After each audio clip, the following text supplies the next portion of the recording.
hip cars.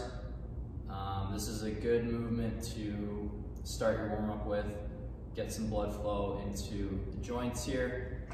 So how we're gonna start is, we're always gonna start the same way. Take a big, deep breath into your abdomen here, and you're gonna trap that lower portion of that breath in. Okay, so you wanna breathe shallowly as we go through this movement, keeping that tension here in that lower abdomen through the entire movement.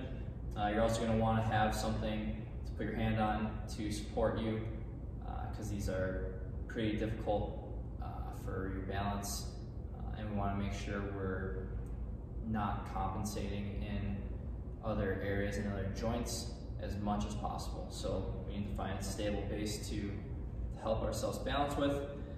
So first movement is we're going to bring our knee up in the flexion. We're going to externally rotate that leg, or bring that ankle in, and then as we're coming up more, we're going to start to open up to the side here. Again, I want to try to keep my hips and my shoulders forward as I'm going through this, just isolating this hip joint here. So once we go to a range that we have control with here, we're going to drop the knee, bring the ankle up, go into internal rotation here, and we're going to swing around back to extension, and then come back through. Then we're going to reverse it. Now we're going to go back into extension slightly. We're going to pick that leg up like you're peeing on the fire hydrant here. We're going to bring that ankle through back to the middle. We're going to keep externally rotating it as much as we can until we get back to the front.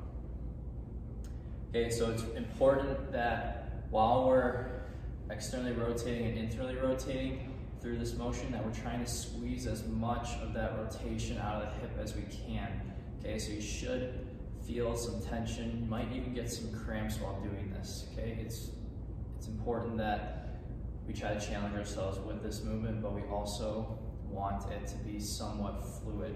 You should be able to come through the motion here and go through pretty fluently without too many compensations. And then as we go through this movement, you'll get more comfortable with it, and you'll be able to do it a little bit quicker and have that flow that we're looking for.